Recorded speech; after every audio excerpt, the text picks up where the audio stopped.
Everybody knows what a second phone means. You do not buy a second phone to check the weather. You do not hide a second phone in your gym bag because you need extra storage for photos of your kids. When a married person has a secret second phone, there is only one reason, and everybody knows what that reason is. But on an afternoon in September 2025, a wife stood on the Family Feud stage and pulled out the physical evidence that proved her husband had been living a double life. She did not just talk about it, she did not just hint at it. She reached into her bag, pulled out the phone itself, held it up in front of the cameras, and told the entire world what was on it. Steve Harvey stood behind his podium and watched the whole thing unfold. He did not intervene. He did not crack a joke. He did not try to redirect. He just watched. Because what he was witnessing was a woman who was done being lied to, and there was nothing on earth that was going to stop her from telling the truth. Now, what this wife found on that second phone was not just evidence of an affair. It was something far more elaborate and far more devastating than a few text messages. What she found would make your jaw hit the floor. If you are not subscribed to this channel, hit that subscribe button right now and turn on the notification bell. Because this story has layers that you are not going to see coming. Let me take you inside. The Lawson family from Atlanta, Georgia had been selected for Family Feud after months on the waiting list. 5 of them stood on that stage, smiling for the cameras, wearing their matching burgundy family shirts. But 37-year-old Carmen Lawson had not slept more than 4 hours a night in 5 weeks. Her body was there on that stage, performing the part of a happy wife and mother, but her mind was somewhere else entirely. Her mind was on a phone. A small, prepaid smartphone with a cracked screen protector and no case, hidden in the inside pocket of her husband's gym bag, behind a pair of folded basketball shorts and underneath a rolled-up towel. That phone had been there, she now knew, for over 2 years. Carmen was a woman who had built her life on trust. She was a bank branch manager at a community credit union in East Atlanta.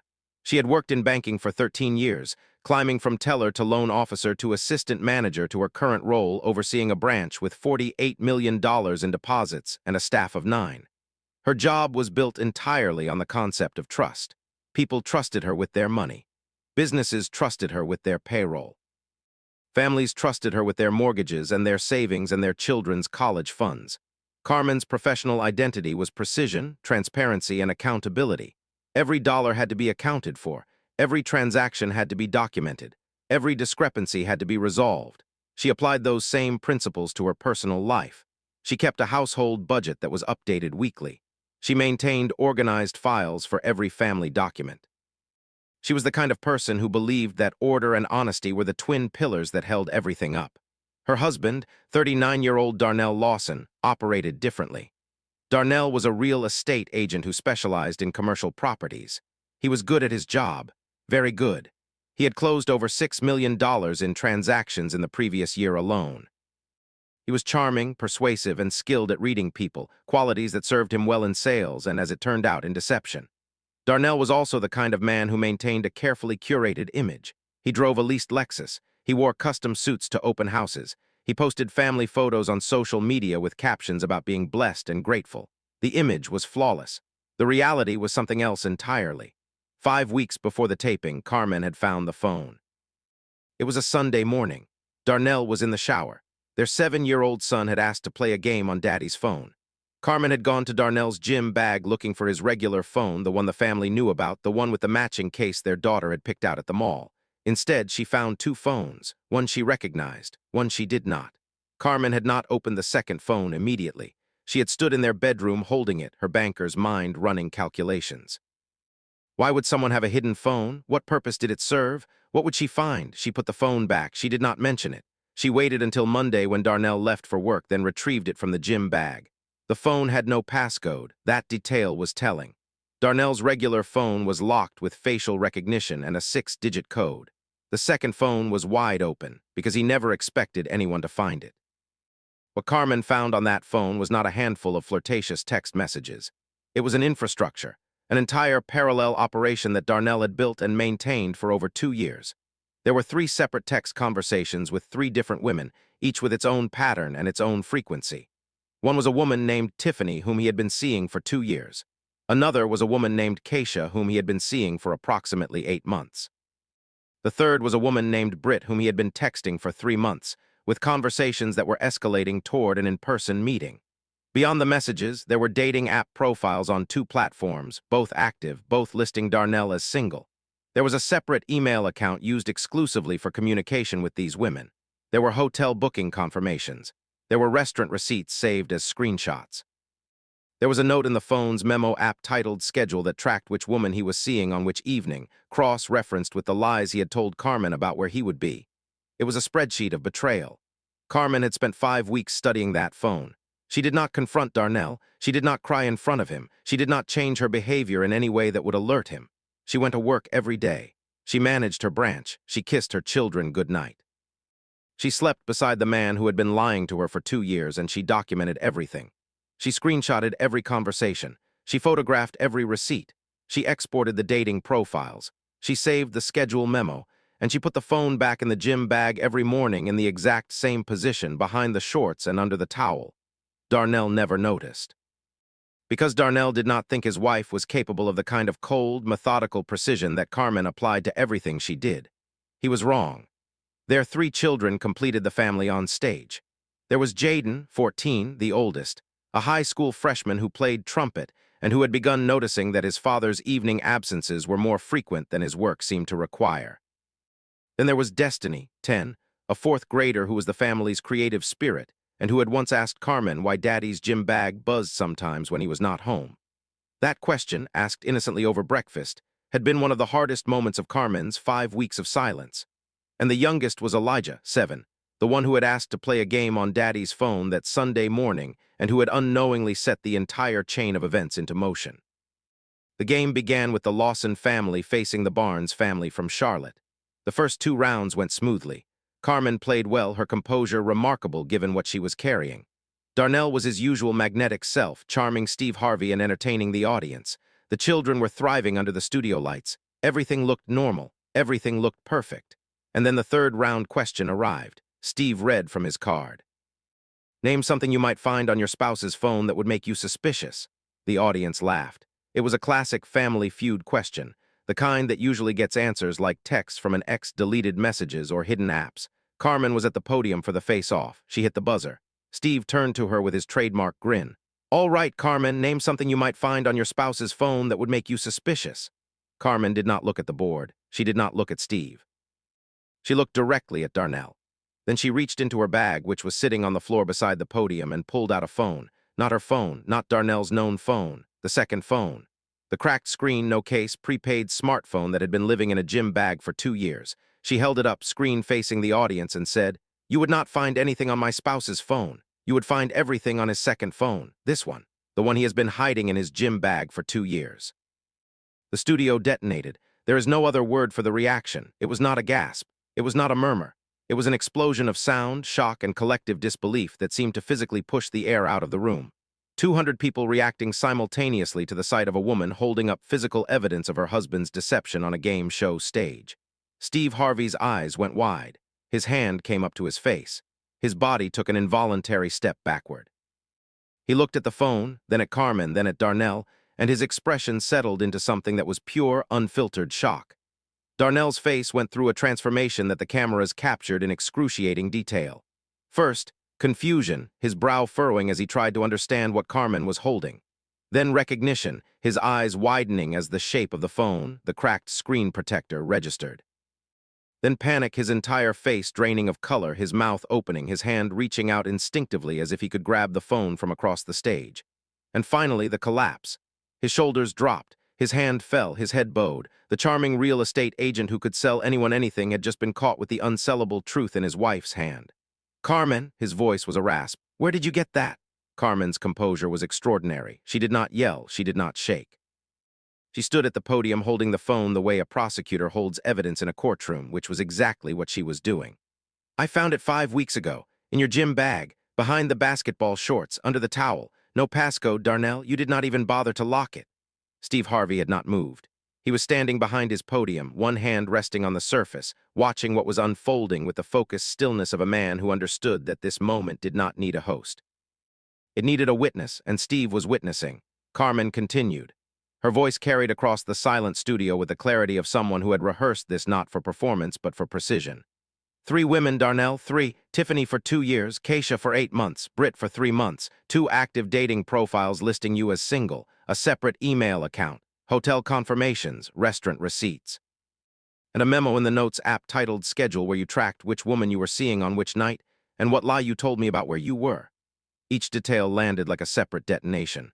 3 women, 2 years, dating profiles, a schedule. The audience was not just reacting to the affair itself. They were reacting to the scope, the infrastructure, the systematic, organized, maintained architecture of deception that Darnell had built and operated while lying to his wife's face every single day. This was not a moment of weakness. This was a second job. Darnell tried to speak.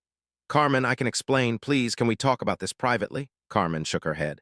Privately? You did not do this privately. You did this on dating apps that anyone could see. You did this in hotels where anyone could recognize you. You did this with 3 different women who all thought they were the only one. There is nothing private about what you did. The only thing that was private was the phone you hid it on. And that is not private anymore. Jaden, the 14-year-old, stepped forward. His face was tight with a controlled rage that was remarkable for his age. Dad, you told me last month that you were at a client dinner when I called you at 8 o'clock. I could hear music in the background, restaurant music. You said you were closing a deal. Were you with one of them? Darnell could not meet his son's eyes. Jaden, I am sorry. I know this is not what you want to hear. Jaden shook his head. You are right. It is not what I want to hear, because what I wanted to hear was the truth, and you could not even give me that. Destiny, the 10-year-old, looked at Carmen. Mama, is that why the gym bag buzzed that time when I told you about it at breakfast? The question was innocent and devastating in equal measure. Carmen nodded. Yes, baby, that is why it buzzed. Destiny processed this for a moment and then said with the clear, unvarnished logic of a child, that is a lot of lying, Daddy. Your phone at home and your phone in the bag, that is 2 phones of lying. The simplicity of the observation, 2 phones of lying, hit the studio with a force that no adult monologue could have matched. Elijah, the 7-year-old who had started everything by asking to play a game on Daddy's phone, did not understand the details, but he understood tone. He understood tears. He walked to Carmen and leaned against her. Mama, are you okay? Carmen picked him up. She held her youngest son on her hip, the second phone still in her other hand, and she looked at Darnell with an expression that was not angry and not sad. It was final. The expression of a woman who had already made her decision and was simply informing the last person who needed to know. Steve Harvey finally spoke. His voice was quiet and deliberate. Sir, I have been watching your wife for the last 5 minutes. I have not said a word because, frankly, she does not need my help. She found your second phone. She spent 5 weeks documenting everything on it. She brought it to this stage and she presented the evidence with the precision of a federal prosecutor. And she did it without raising her voice, without screaming, without falling apart. Your wife just dismantled your entire double life on national television, and she did it with more composure than most people use to order coffee. He continued. Sir, you had a schedule in your Notes app. A schedule. You managed 3 relationships and a marriage like a project manager running multiple accounts. You were not a man who made a mistake. You were a man running an operation. And the only reason it is over is because your 7-year-old son wanted to play a game on your phone on a Sunday morning. A child's innocent request brought down your entire house of cards. Think about that. Carmen spoke one final time. She set the phone down on the podium gently, deliberately, like a lawyer submitting evidence into the record.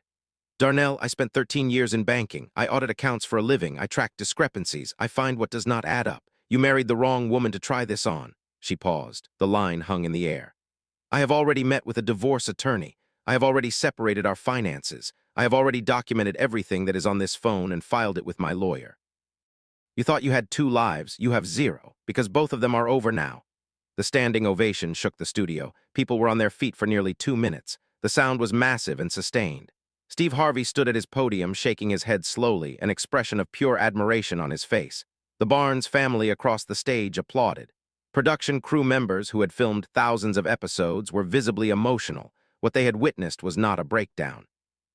It was a demolition, conducted with surgical precision by a woman who had turned her professional skills into the instrument of her own liberation. Steve stopped the game. He told the production team that the Lawson family would receive the full prize value equivalent. Then he addressed Carmen one final time. Carmen, I need to tell you something. In all my years hosting this show, I have seen people confront their spouses in a lot of different ways. Screaming, crying, throwing things, walking off. But I have never, ever seen someone handle something like this the way you just did. You found the evidence. You studied it. You documented it. You prepared yourself legally and financially.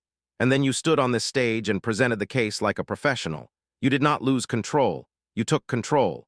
And that is the most powerful thing I have ever witnessed on this stage. Steve's foundation announced a $15,000 family stability grant for Carmen and her children, covering transition expenses, counseling services, and a fresh start. He connected her with a women's legal advocacy network in Atlanta that provided pro bono support for women navigating complex divorce proceedings. Carmen, you audited your husband's second life and found every discrepancy. Now go build a first life that is everything you deserve. When the episode aired 3 weeks later, the response set new records. The clip of Carmen pulling out the second phone was viewed over 110 million times across platforms in the first week.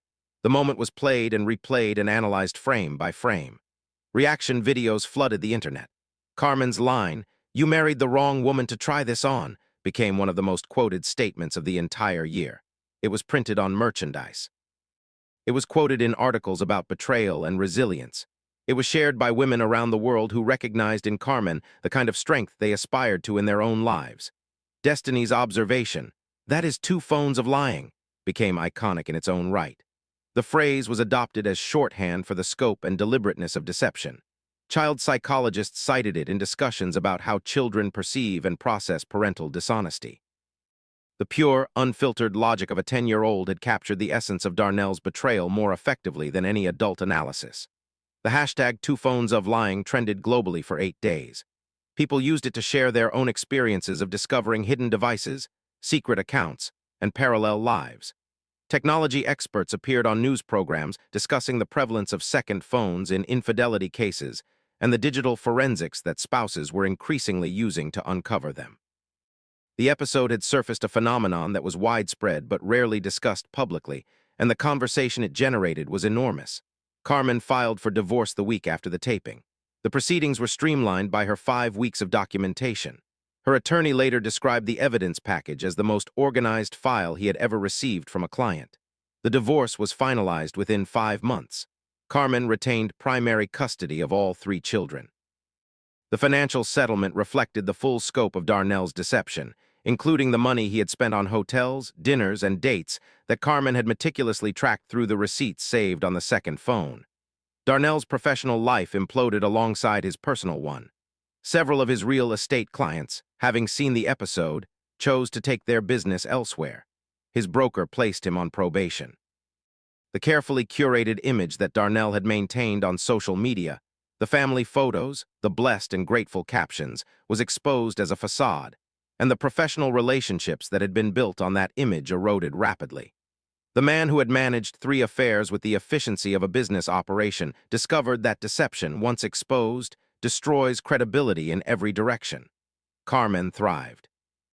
She was promoted to regional operations manager at her credit union within 6 months of the divorce, overseeing 4 branches with combined deposits of nearly $200 million. Her supervisors cited her composure under pressure and her extraordinary attention to detail, qualities that had been on full display on the Family Feud stage. She also started a financial literacy and independence program for women going through divorce, called Audit Your Life. The program provided practical workshops on separating finances, understanding credit, protecting assets, and building financial stability during and after a marriage dissolution. The first session drew 45 women. Within a year, Audit Your Life was operating in 6 locations across Metro Atlanta. Jaden channeled the experience into purpose. He joined his school's peer mentoring program and began working with younger students who were dealing with family instability. His school counselor told Carmen that Jaden had become one of the most empathetic and effective peer mentors in the program. When asked what motivated him, Jaden said, "I know what it feels like when the person you trust the most lets you down. I want to be the person who does not let people down." 6 months after the episode aired, Family Feud brought Carmen back for a follow-up. She came with all 3 children. Steve greeted her with a warm embrace. "Carmen Lawson, how are you doing?" Carmen smiled. It was the kind of smile that comes from the other side of something hard. "Mr. Harvey, I am divorced, promoted, and running a program that helps women take control of their financial lives. My son is mentoring other kids. My daughter still says exactly what she thinks, and my youngest still asks to play games on my phone." She paused. "Except now there is only 1 phone in the house." Steve closed with words that landed with the accumulated weight of everything the audience had witnessed. 6 months ago, a woman stood on this stage and pulled a phone out of her bag. Not her phone, Her husband's second phone, the secret one. The one with 3 women, 2 dating profiles, and a schedule that tracked his lies. And she did not scream. She did not cry. She did not fall apart. She audited his entire double life and presented the findings on national television with the precision of someone who does this for a living, because she does. Carmen Lawson is a banker. She tracks discrepancies. She finds what does not add up, and her husband did not add up. He looked into the camera.